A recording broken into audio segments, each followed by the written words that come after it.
کتنی بڑی بات ارشاد فرمائی، فرمایا لا تقنطوا من رحمت اللہ، تم نے میری رحمت سے نا امید نہیں ہونا۔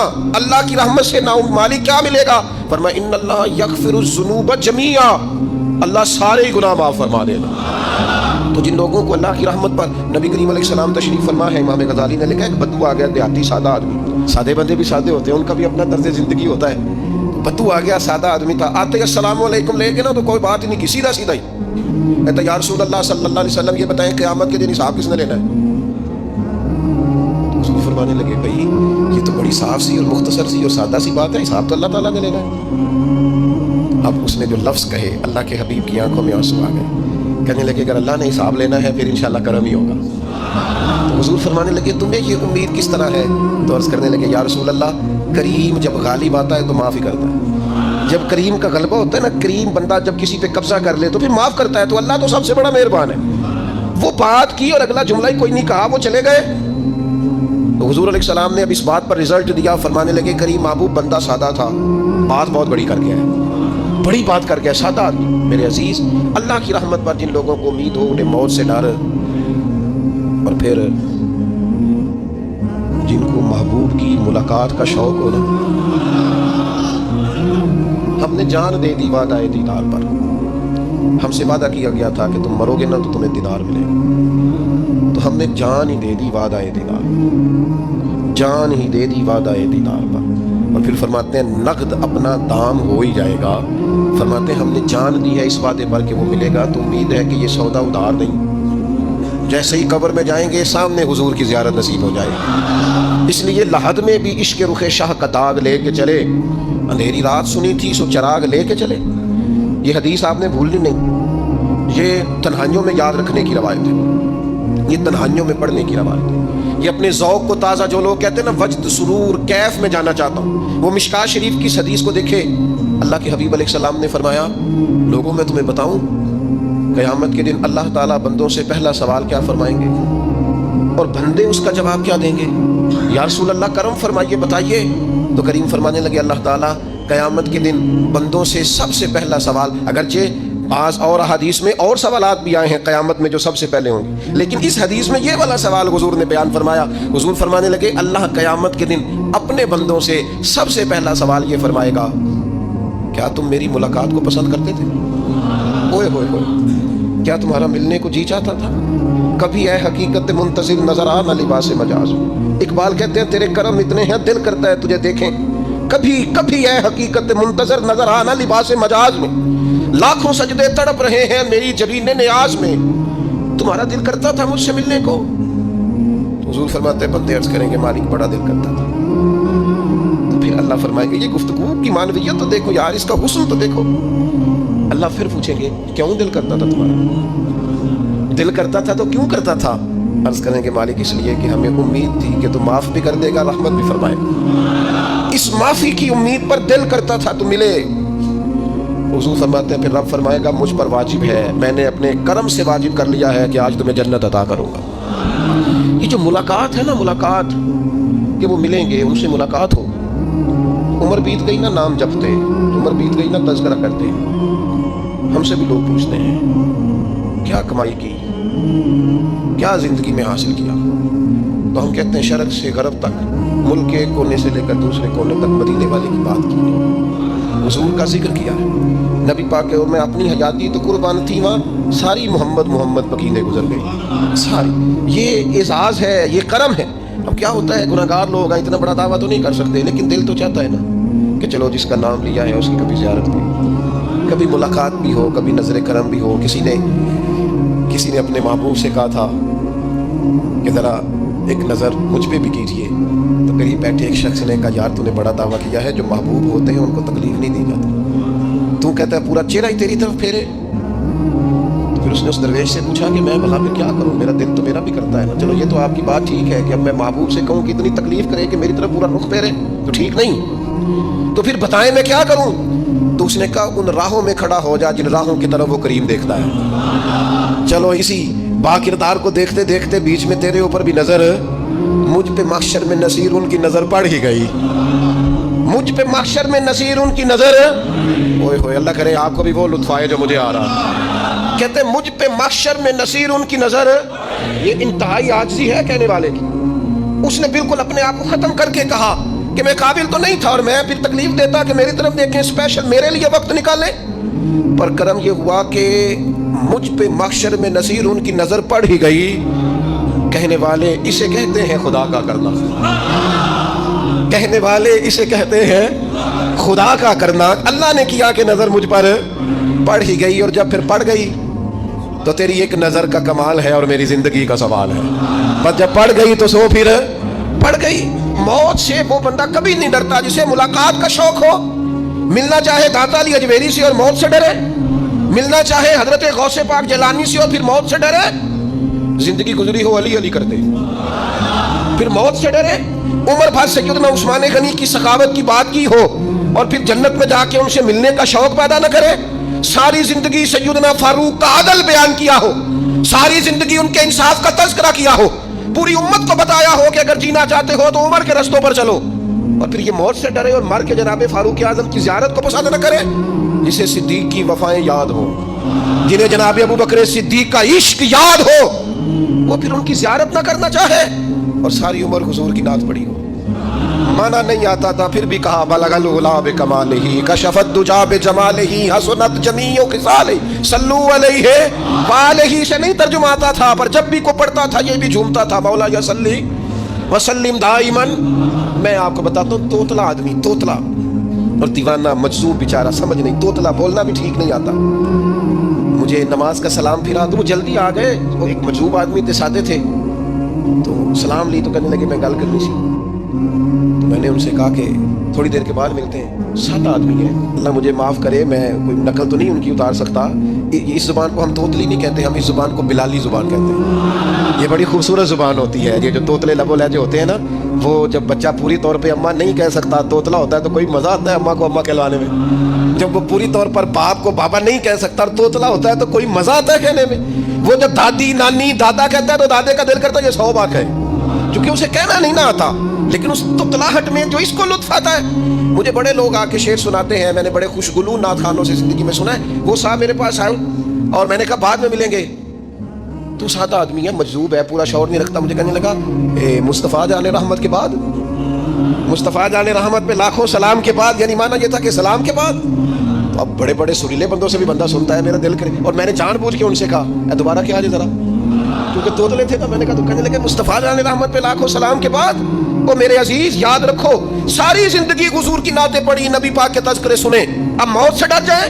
حالانکہ موت تو ایک پل ہے, پل سے گزریں گے تو سامنے اللہ کا دیدار بھی ہوگا, مدینے والے کی زیارت بھی نصیب ہوگی. تو زیارت ہوگی اور ہر نظر کانپ اٹھے گی. محشر کے دن خوف سے ہر کلیجہ دہل جائے گا, اوڑھ کر کالا جبہ وہ آ جائیں گے اور سارے محشر کا نقشہ بدل جائے گا. یہ موت کا خوف نکالنے والی چیزیں ہیں, ڈر. اچھا مجھے ایک بات بتائیں, یہ میں امید کی بات کرنے لگا ہوں. چلیں اب یہ بات تو مشکل ہے پر کرنی پڑے گی, مجبوری ہے. کبھی کبھی ابا جی سے مار بھی پڑ جاتی ہے بندے کو, گھر میں کو 2-4 لگ بھی جاتی ہیں. تو اس وقت نا جو سب سے بڑا سہارا کسی کو نصیب ہوتا ہے وہ یہ ہوتا ہے کہ اللہ کرے اماں گھر میں موجود ہو. اور میں نے دیہاتوں میں کئی مائیں ایسی دیکھی ہیں جو بیٹے کے حصوں کی مار کھاتی ہیں. ابا نے ڈنڈا لے لیا بیٹے کی غلطی پہ, اب اماں بیچاری سامنے ہو گئی ہے, 2-4 اس نے بھی کھا لی.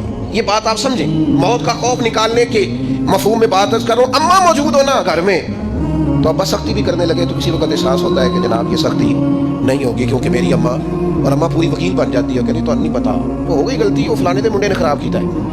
حالانکہ ہو سکتا ہے اس نے اس کو بھی خراب کیا ہو, لیکن وہ اماں وکیل ہے, وہ وکالت کر رہی ہے اور وہ بے لوث کر رہی ہے. ہوتا ہے ایسے, اس بات کو سمجھ لے اچھے طور پر. موت کا خوف نہیں, ڈر نہیں, اس لیے کہ گھر میں ماں موجود ہو تو باپ کا ڈر نہیں ہوتا. تو قبر حشر میں تو رسول کریم موجود ہے, وہاں تو نبی کریم موجود ہے, وہاں تو اللہ کریم اپنی رحمت فرمائے گا بندوں پر. اس لیے خوف نہیں, پینک نہیں. اپنی غلطیوں کا احساس ضرور کریں, اپنے اعمال پر توجہ ضرور دیں, لیکن موت کے خوف تلے دبتے نہ جائیں. انشاءاللہ صبح قیامت کرم ہوگا. میرے نبی پاک علیہ الصلوۃ والسلام نے تو فرمایا ہے بس ہم نے ایمان کامل لے کے جانا ہے دنیا میں. حضور نے فرمایا ہے جس طرح 14ویں رات کا چاند چمکتا ہے اس طرح میرے غلاموں کے چہرے چمکیں گے قیامت میں. اللہ کے رسول صلی اللہ علیہ وسلم فرماتے ہیں جسم کے جن جن حصوں پر وضو کا پانی لگتا رہا وہ قیامت میں چمکیں گے. دور سے لوگ ان کا نور دیکھیں گے, پتہ چلے گا وہ محمد عربی کے غلام آ رہے ہیں. یہ کرم ہوگا صبح قیامت، یہ عطائیں ہوں. اس لیے مومن موت سے ڈرتا. سیدنا بلال حبشی رضی اللہ تعالیٰ عنہ، آخری وقت ہے، نزع کا عالم طاری ہے. اور یہ گفتگو دیکھیں غلاموں کی، آپ کی اہلیہ رو پڑی، کہنے لگی ہائے ہائے افسوس. حضرت بلال فرمانے لگے کیا ہوا؟ کہنے لگی افسوس ہے کہ آپ دنیا سے جا رہے ہیں. تو حضرت بلال نے مضمون ہی بدل دیا، سوچ کا زاویہ ہی بدل دیا. فرمانے لگے یہ افسوس کا مقام نہیں، یہ تو خوشی کا مقام ہے. اس لیے کہ میری آج آنکھیں بند ہوں گی، قبر میں کھلیں گی، مدینے والے محبوب سے بھی ملوں گا، حضور کے غلاموں سے بھی ملوں گا صلی اللہ تعالیٰ علیہ وسلم. تو موت تو مقام مسرت ہے، اور اگر یہ مل جائے زندگی میں. ایک بدو ایمان لے آئے، ابن ماجہ میں موجود ہے. حضرت ابو ہریرہ رضی اللہ تعالیٰ عنہ حدیث کے راوی ہیں، فرماتے ہیں کہ بدو ایمان لائے اور انہوں نے حضور علیہ السلام کے ساتھ ہجرت بھی کی. ابن ماجہ میں موجود ہے. تو نبی پاک علیہ السلام نے انہیں ایک صحابی کے ساتھ کر دیا. اب ان کے کام کاج میں مصروف ہو گئے ان کے ساتھ. تو حضور علیہ السلام نے ایک جگہ سے مال غنیمت آیا. تو طریقہ مبارکہ یہ تھا کہ مال غنیمت میں سب کو حصہ دیا جاتا تھا. اگرچہ وہ جہاد پہ نہیں گئے، لیکن حضور نے انہیں بھی حصہ دیا. تو وہ صحابی تو رو پڑے، عرض کرنے لگے حضور میں اس کے لیے تو ایمان نہیں لایا تھا. تو حضور نے فرمایا پھر بتائیے، اگرچہ حضور جانتے ہیں کس لیے لائے تھے. عرض کی حضور میں تو اس لیے ایمان لایا تھا کہ میں رب کی راہ میں لڑوں گا اور میں اپنی جان پیش کروں گا. میں شہادت کے لیے ایمان لایا تھا، مجھے یہ مال دولت نہیں چاہیے. تھوڑی ہی دیر گزری کہ ایک اور مارکے کا اعلان ہو گیا، جنگ کا اعلان ہو گیا. حضور نے فرمایا چلو. وہ گئے اور چند ہی لمحے گزرے کہ وہ میدان میں اترے اور پھر شہید ہو گئے. صحابہ کرام ان کی مقدس لاش مبارک کو اٹھا کے محبوب کے قدموں میں لائے. تو نبی کریم نے کیا خوبصورت بات ارشاد فرمائی. حضور فرمانے لگے دیکھو اس نے اللہ کی تصدیق کی ہے تو رب نے بھی اس کی تصدیق فرما دی. اور پھر یہ دو جملے محبوب کہتے کہتے اٹھے اور پھر حضور نے اپنا جبہ مبارک اتارا اور اتار کے فرمایا اس بندے کو نا اس جبے میں کفن دے دو، اس میں اسے کفن دو، اس لیے کہ تو شہادت کے لیے ایمان لائے، موت کی آنکھوں میں آنکھیں ڈال کے جیا، اپنی زندگی کمزور نہ گزارے. مسلمانوں پہ کافر کا روب طاری ہو گیا ہے. ایک تو ہوتا ہے نا کہ کوئی مدد کرنا، کوئی آگے بڑھنا، فلسطین کا نام تک نہیں لے رہے حکمران زبان سے، ذکر تک نہیں کر رہے، چینل ذکر نہیں کر رہے. اتنا روب، اتنا کفر کا خوف، صرف اس لیے کہ ہمیں موت کا ڈر ہے، مر جائیں گے. تو بستر پہ نہیں مریں گے، بیماریوں سے نہیں مر جاتے لوگ. خدا کے بندو اپنی زندگی میں اتنا خوف اگر موت کا پیدا کر لو گے. حضرت سعید ابن جبیر رضی اللہ تعالیٰ عنہ بہت بڑے فقیہ تھے. حجاج بن یوسف نے بلایا اور کہنے لگا میں تمہیں موت دینے لگا ہوں، مار دوں گا تمہیں. بڑا ظالم آدمی تھا، بڑے لوگ اس نے قتل کیے تھے. حضرت سعید رضی اللہ تعالیٰ عنہ مسکرا پڑے اور غصے میں آیا. کہنے لگا کیوں ہنستے ہو؟ فرمانے لگے تو بڑا بیوقوف ہے، تجھے کس نے کہا زندگی اور موت تیرے ہاتھ میں، یہ تو تب آئے گی جب میرا رب چاہے گا. کہنے لگا لے جاؤ ان کو اور جا کے قتل کر دو. تو وہ جب جلال لے جا رہے تھے تو آپ اور کھل کے مسکرائے، ہنسے. یہ آپ کی طاقت ہے کہ موت کو دیکھ کے مسکراہٹ ہو، لبوں پہ تبسم رقصہ، مسکرائے. جب آپ مسکرا رہے تھے تو اس کو اور غصہ ہے، واپس بلایا. کہنے لگا مسکراتے کیوں ہو؟ فرمانے لگے تیری جرت پہ مسکرا رہا ہوں، اور اس بات پہ مسکرا رہا ہوں کہ رب کتنا بے نیاز ہے، تیرے جیسے لوگوں کو بھی مہلت دے رکھی ہے، کتنا بے نیاز ہے، تیرے جیسے لوگوں کو مہلت. اور اس سے کہنے لگا میرے سامنے قتل کرو. حضرت سعید ابن جبیر رضی اللہ تعالیٰ عنہ نے منہ کعبے کی طرف کر کے پڑھنا شروع کیا. انی وجہت وجہی للذی فطر السماوات والارض حنیفا وما انا من المشرکین. آپ یہ پڑھ رہے تھے تو کہنے لگا اس کا منہ کعبے سے پھیر دو. کعبے سے منہ پھیرا تو آپ فرمانے لگے تو بڑا ہی بیوقوف ہے، میرا رب کو صرف کعبے کی طرف مقید ہے، وللہ المشرق والمغرب فاینما تولوا فثم وجہ اللہ. چہرہ پھیر دیا جب اس نے تو آپ فرمانے لگے مشرق بھی اللہ کا، مغرب بھی اللہ کا. اور اللہ فرماتا ہے تم جدھر بھی منہ کرو ادھر ہی اللہ کی رحمت ہے. یہ پڑھا تو اب اس نے لٹایا، اور جب وہ آپ کو قتل کر رہا تھا تو حضرت سعید ابن جبیر کی ایک زوردار آواز گونجی. فرمایا یاد رکھنا مجھے اسی طرح قتل کرنا جس طرح تم خود قیامت میں قتل ہونا پسند کرتے ہو. میرا آخرت پر یقین کامل ہے، محشر میں عدالت لگے گی، میں تمہیں قتل کروں گا میں. حضرت سعید ابن جبیر کی وہ جرت تھی کہ دربار سارا لرز گیا حجاج کا. حضرت سعید ابن جبیر رضی اللہ تعالیٰ عنہ کہنے لگے اللہ اسے میرے بعد کسی پر مسلط نہ کرنا، میرا قتل آخری ہو، میرے بعد نہ ہو. ڈر گئے لوگ، سہم گئے. اور وہ جو جلاد آپ کو قتل کر رہا تھا اس کے بھی ہاتھ کانپ رہے تھے. اتنی جرت، موت کا ایک منٹ کے لیے خوف نہیں. حضرت سعید ابن جبیر رضی اللہ تعالیٰ عنہ شہید ہو گئے تو اتنا خون نکلا، اتنا خون نکلا، اتنا خون نکلا، خون بند نہیں ہو رہا. ایک طبیب بیٹھا تھا ہانپتے کانپتے ڈرے ہوئے سہمے ہوئے. حجاج کہنے لگا اس سے اتنا خون؟ تو کہنے لگا بادشاہ میں نے سالوں مریض دیکھے ہیں، اس کو پتہ چل جائے نا مرنے والا ہوں وہ تو اتنا خوف میں آتا ہے پہلے ہی اس کا سارا خون جم جاتا ہے اور سکڑ جاتا ہے اور اس کا خون جل جاتا ہے. یہ جو بندہ تم نے شہید کیا ہے نا اس میں ایک رتی برابر بھی موت کا خوف نہیں. موت کے خوف سے بے نیاز تھا، اتنا خون نکلا. حضرت سعید ابن جبیر شہید ہوئے اسی دن حجاج کے پیٹ میں درد شروع ہوا، صرف 15 دن حجاج بعد میں زندہ رہا ہے 15 دن، اور ساری رات تڑپتا تھا، کہتا تھا مجھے خواب میں آ کے پیروں سے گھسیٹتے حضرت سعید ابن جبیر، چلاتا تڑپتا 15 دنوں کے اندر۔ طبیبوں نے کہا تیرا جو مرض ہے یہ کوئی آسمانی عذاب ہے۔ میرے عزیز، موت سے ڈرے نہیں، بلکہ جو ظالم ہو ان کو ڈرا دیں، یہ مومن کی شان ہے۔ اپنی زندگی کے اندر سے موت کا خوف نکال دیں تاکہ زندگی کے جو دن ہیں وہ جیے تو جا سکیں، وہ انسان مضبوطی سے وقت سے گزار سکے۔ حضرت علی شیر خدا رضی اللہ تعالیٰ عنہ نا وہ جیکٹ نہیں پہنتے تھے جنگی، جو کمر پہ پیچھے لوگ پہنتے تھے نا، تلوار کوئی مارے تو زخم نہ ہو، تو کسی نے مولا علی شیر خدا رضی اللہ تعالیٰ عنہ سے فرمایا پشت پر آپ وہ جیکٹ نہیں پہنتے لوہے کی، آپ فرمانے لگے پشت تو دکھانی نہیں تو کہنے لگے موت سے ڈر نہیں آتا؟ فرمایا بالکل بھی نہیں، اور فرمایا مجھے بالکل ڈر نہیں آتا کہ میں موت پر آ گروں یا موت میرے اوپر جا گرے۔ ہم تو شہادت حضرت خالد بن ولید رضی اللہ تعالیٰ عنہ ایک دن نوجوانوں کو خطاب کرتے کرتے کہنے لگے موت سے کبھی نہ ڈرنا، میں نے ساری زندگی جنگوں میں گزاری ہے، میرے وجود پر ایک ذرہ بھی جسم کا حصہ ایسا نہیں جس پر زخم نہ ہو۔ اور جو کہتے کہتے رو پڑے، فرمانے لگے یہ بات کرتے کرتے رو پڑے، فرمانے لگے دیکھ لو زندگی ساری میدانوں میں گزاری ہے، لیکن شہادت اللہ تعالیٰ نے میرے لیے وہاں نہیں لکھی تھی، یہاں اللہ تعالیٰ نے اپنی رحمت کے لیے موت میرے لیے لکھی تھی، تو یہ تو اللہ کا کرم ہے۔